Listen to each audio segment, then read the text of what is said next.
lucky how a long time ago I worked under a therapist here. Her name is Bridget, she's here. I worked under her and she really taught me how to create and speak in safe spaces. Being that I was a Native man, a lot of times our children come from a lot of trauma in their history at home. A lot of times the violence comes from a Native man. So I learned my voice is really big. My voice is really strong. And I'm a big dude. And I seem real scary. But I was also trained by mentees. And I was taught by them to make yourself a little smaller. Make yourself warming and welcoming. So I learned these things. But Bridget, she taught me how to have safe conversations, healthy conversations, and create real safe space. Worked with Janet Roudson, the domestic violence shelter at the time. She was a director, and she was a good one to teach me right from wrong, and good from not good, unhealthy from healthy. So I learned a lot in this community. So I can't go off and start talking about what I'm doing outside of this community without first acknowledging everything that you showed me. Everything that you showed me.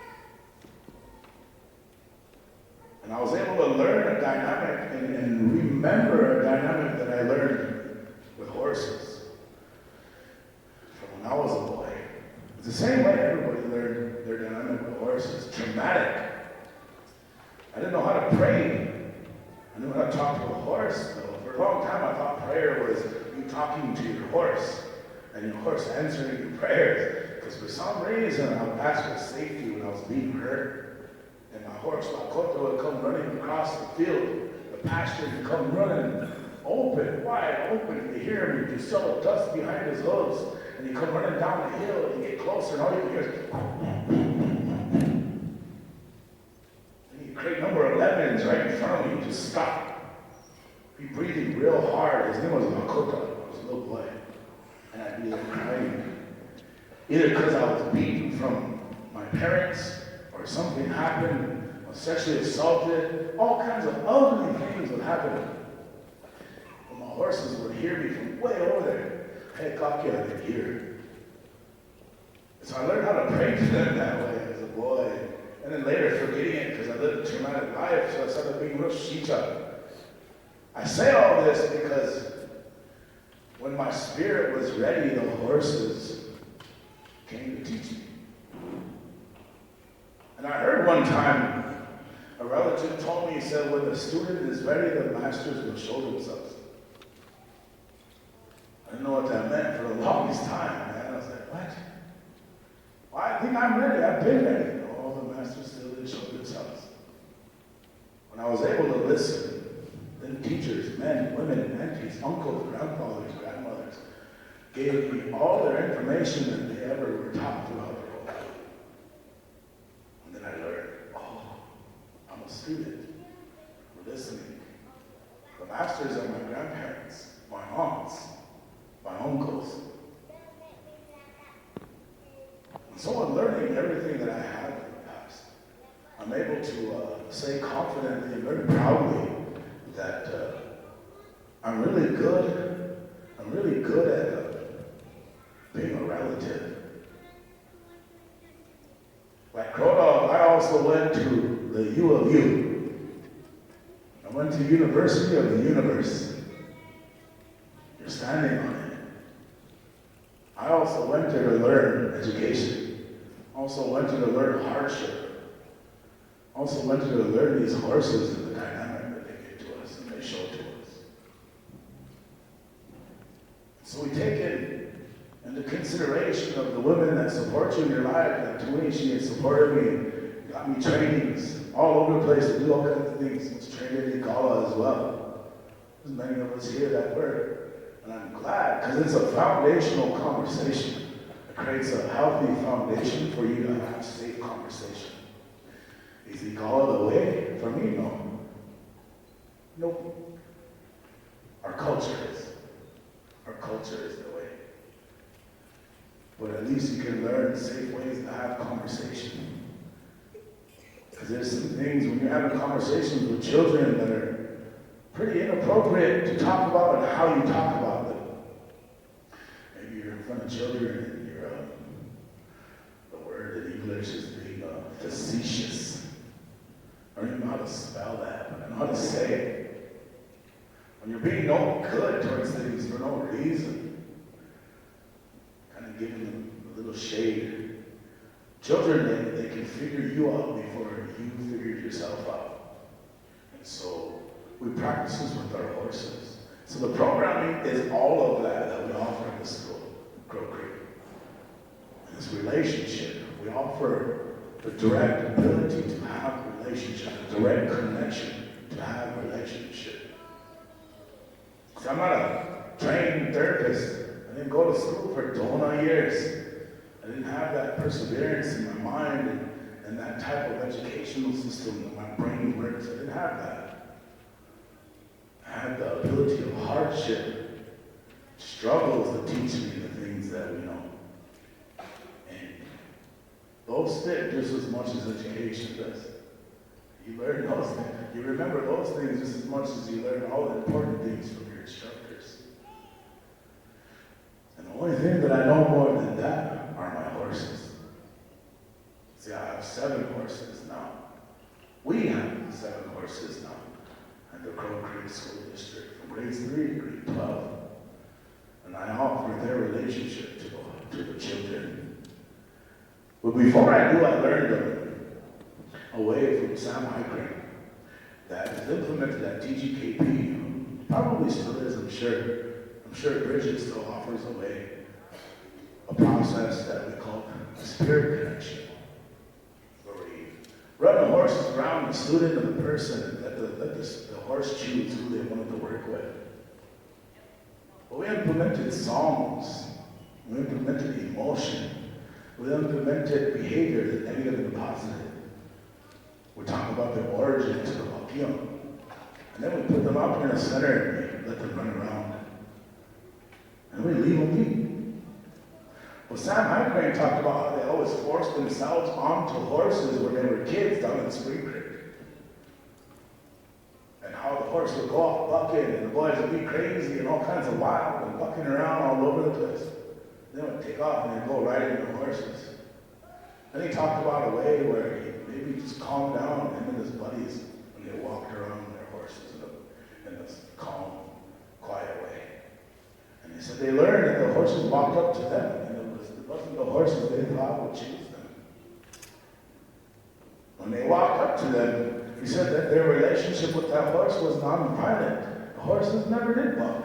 The horses never did offer to bite or kick or hurt them. And so they didn't do that to the same way. They didn't offer those negative behaviors back. It was only positive. And so they started realizing that this horse was just like me, the one who chose him.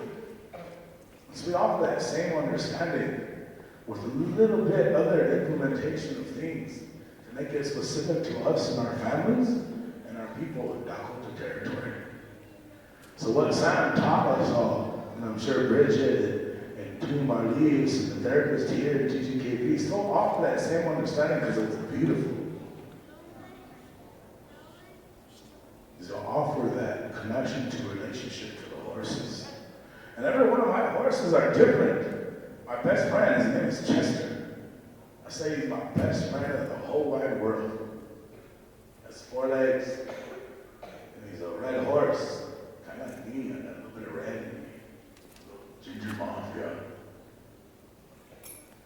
But he's my best friend because he's so hard-headed, and he leads with trauma. He leads with his head. Sometimes you don't think about things on the left, right, or behind him. He looks forward. Sometimes he can hurt feelings along the way.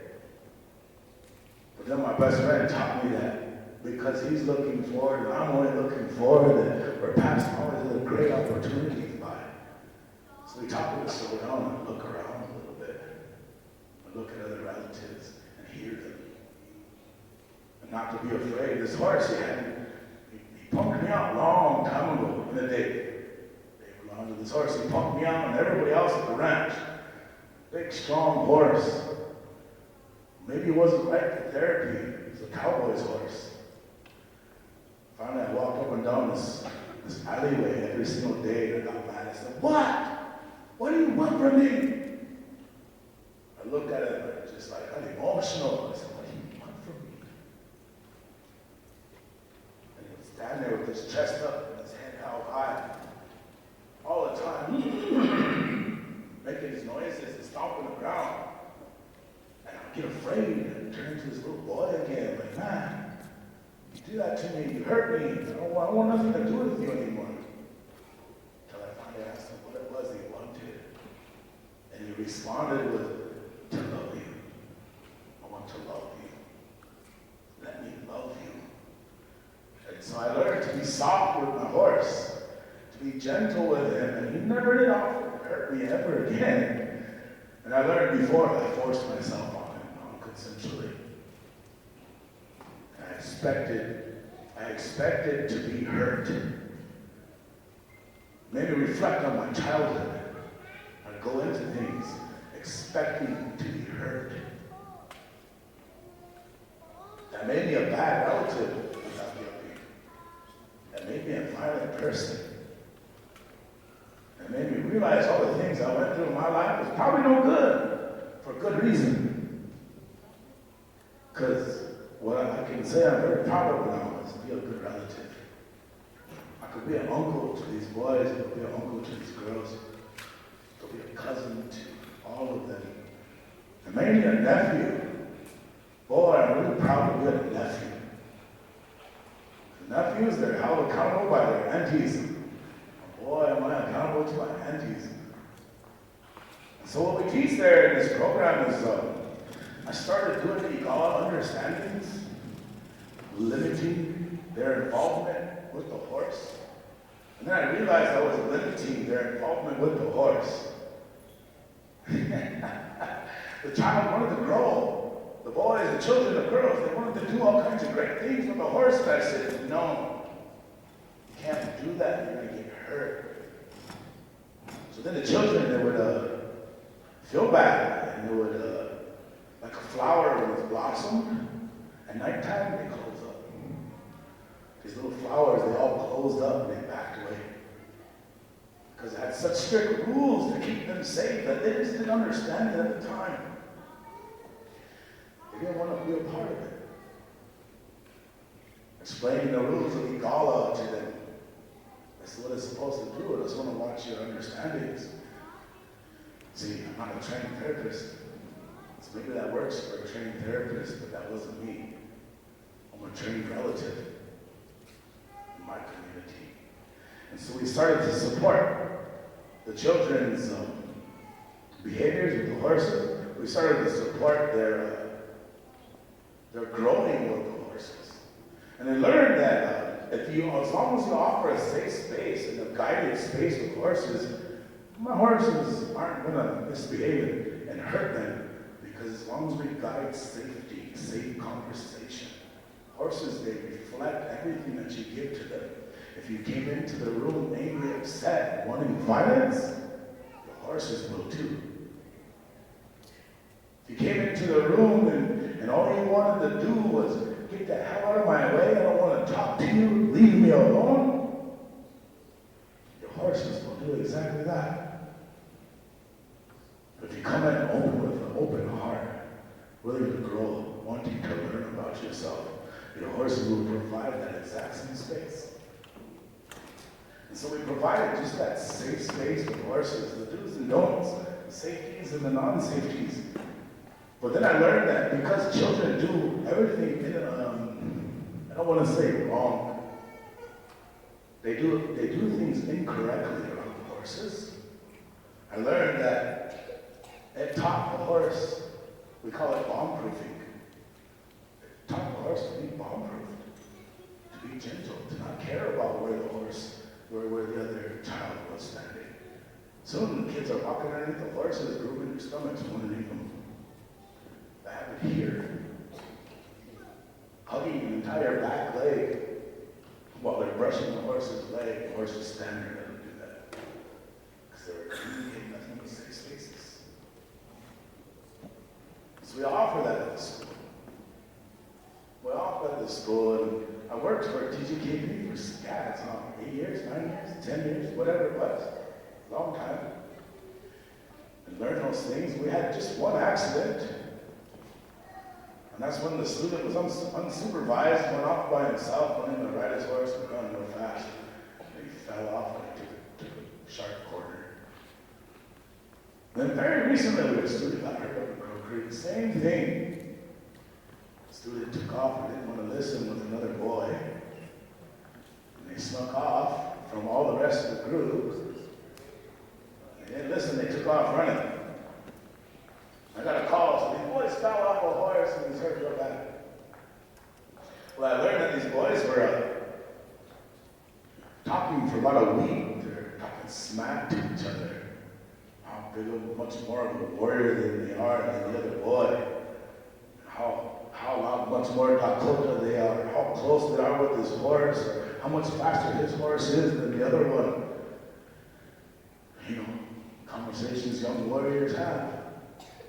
So they decided one day they were going to prove it. We'll prove to you how much of a warrior I am. So they jumped on their horse and they took off away from me and couldn't get him back in time. One of them found out his horse was pretty fast. He jumped off and went tumbling and rolling. Everybody got scared. Everybody got worried. Our Washichu teachers were more worried than the Indian teachers. Our Indian teachers said, well, maybe they won't do that anymore then. Our Washichu teacher said, oh my God, we're going to get in trouble. First thing I said to this boy when I walked up on him, I touched his little ear when he was laying on the ground.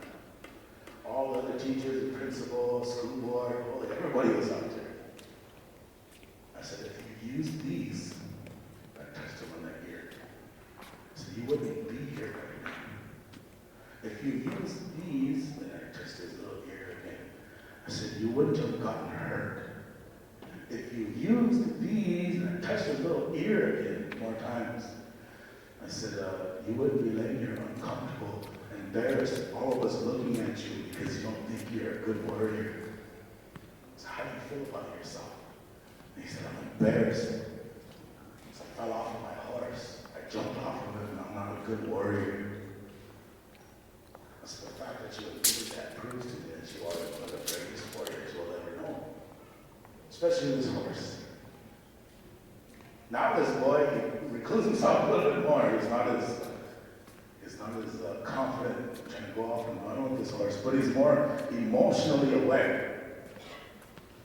He knows his placement around this horse, and he knows the dynamics around that he's able to have. And so we teach relationship at Crow Creek Tribal School. Above anything else, like you said, we're not trained therapists. But in actuality, you put a Washichu therapist in front of me, I'm probably not going to talk to them. You put an auntie or an uncle in front of me, a Lachi or a Tui, I'm going to pour my heart out. I'm going to give them all my hard times and all my hardships. My aunties, my uncles are going to help me more than any Washichu therapist trained for 10 years is ever going to help me.